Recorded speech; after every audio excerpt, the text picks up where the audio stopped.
Assalamualaikum warahmatullahi wabarakatuh. Nggih, panjenengan semuanya tahu ya bahwa Kodam dalam spiritualitas Jawa dianggap sebagai entitas gaib yang mendampingi manusia dengan tujuan melindungi, ya, terus memberi bimbingan dan membantu dalam berbagai aspek kehidupan. Nah, cara kerja Kodam ini sangat unik ya, dan tidak bisa disamakan dengan jin atau makhluk halus lainnya. Karena Kodam itu cenderung lebih stabil dan terikat pada tugas tertentu yang tidak merugikan manusia. Nah, dalam video ini saya akan coba berikan penjelasan lebih dalam mengenai cara kerja dari Kodam itu sendiri.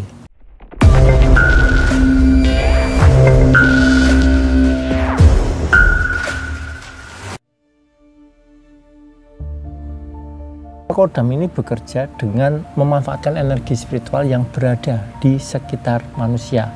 Setiap makhluk ya, termasuk manusia dan Kodam ini memiliki energi yang memancar dalam bentuk frekuensi tertentu. Kodam sebagai entitas yang sudah terlatih dalam dimensi spiritual dapat menyesuaikan frekuensinya dengan energi manusia yang dijaganya.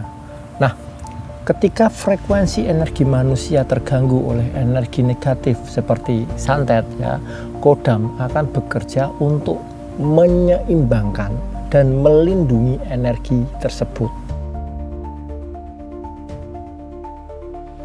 Nah, selanjutnya, salah satu fungsi utama Kodam adalah memberikan proteksi spiritual.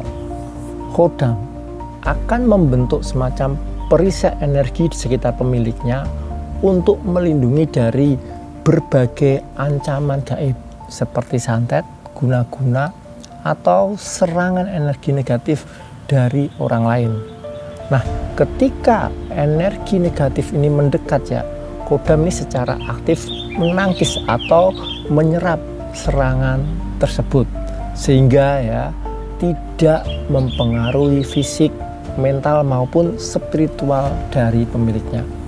Nah, proteksi ini terjadi terus-menerus ya, tanpa perlu diaktifkan secara sadar oleh pemiliknya.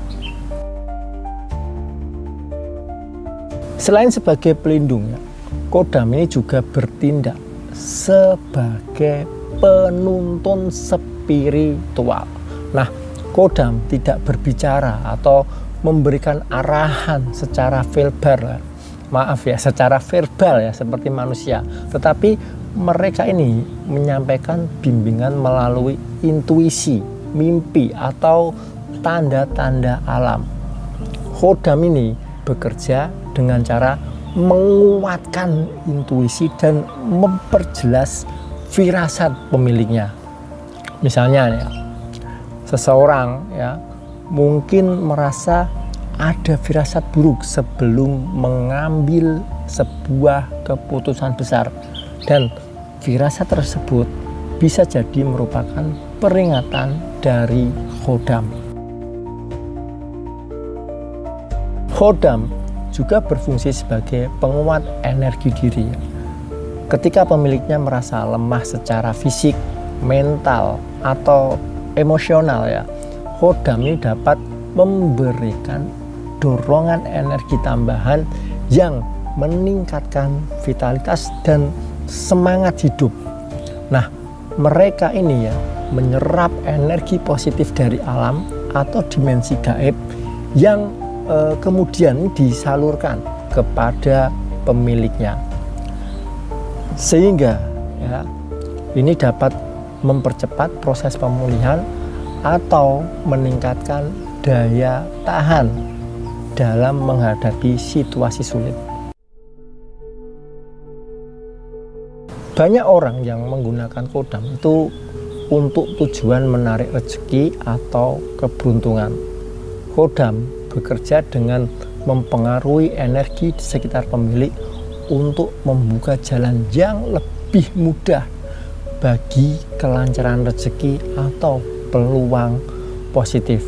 Ini bisa berupa pertemuan yang menguntungkan ya dengan orang-orang yang dipertemukan dengan panjenengan, atau munculnya ide-ide kreatif yang muncul tiba-tiba, atau situasi yang berbalik menjadi lebih baik.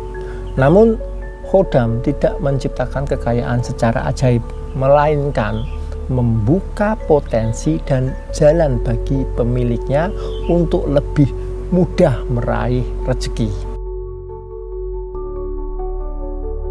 Khodam akan selalu setia kepada pemiliknya selama pemilik tersebut menjaga hubungan baik dan merawatnya dengan cara yang tepat. Dalam spiritualitas Jawa, merawat Khodam biasanya melibatkan penyelarasan energi melalui meditasi, doa, atau penggunaan minyak Khodam. Nah, minyak ini ya membantu menghubungkan antara energi fisik manusia dengan energi spiritual Khodam, sehingga komunikasi dan pengaruh Khodam ini bisa lebih kuat dan efektif. Khodam dapat dihadirkan melalui berbagai sarana spiritual seperti mustika, keris, atau benda bertuah lainnya. Nah, benda-benda ini berfungsi sebagai medium di mana Khodam tinggal atau terikat. Khodam yang tinggal di sarana ini akan bekerja lebih efektif karena energinya sudah terserap dan tertanam kuat dalam sarana tersebut. Nah, ketika seseorang menggunakan sarana ini ya, Khodam secara otomatis terhubung ya dengan pemilik dan mulai bekerja melindungi, membimbing, dan membantu. Walaupun Khodam memiliki kekuatan untuk melindungi dan membantu pemiliknya, mereka tidak akan melanggar kehendak bebas dari pemiliknya. Artinya ya, Khodam tidak akan memaksa pemilik untuk melakukan sesuatu yang bertentangan dengan kehendak atau keyakinan pribadi. Mereka hanya akan memberikan dorongan dan pengaruh positif, tetapi keputusan akhir selalu berada di tangan Anda sebagai pemiliknya. Khodam juga mampu bekerja sama dengan energi spiritual lain seperti doa, asma, atau ritual tertentu yang dilakukan oleh pemiliknya. Misalnya ya, jika Anda rutin melakukan doa perlindungan atau meditasi spiritual, Khodam ini dapat membantu memperkuat efek dari doa tersebut, sehingga hasilnya lebih terasa dalam kehidupan sehari-hari. Meskipun Khodam memiliki kekuatan besar dalam melindungi dan membimbing, mereka tidak bersifat maha kuasa. Ada batasan-batasan tertentu dalam kekuatan Khodam, terutama jika berhadapan dengan entitas lain yang lebih kuat atau masalah yang berasal dari keputusan pribadi yang salah. Oleh karena itu ya, menjaga keseimbangan spiritual pribadi dan terus berusaha secara fisik dan mental tetap Anda perlukan, meskipun memiliki Khodam sebagai pendamping. Nah, kesimpulannya pada video kali ini ya, Khodam bekerja melalui energi spiritual, proteksi, bimbingan, dan penyelarasan energi pemiliknya dengan dimensi gaib. Nah, mereka memberikan dukungan non-verbal melalui intuisi, mimpi, dan tanda-tanda, serta berfungsi sebagai perisai dari gangguan gaib seperti santet.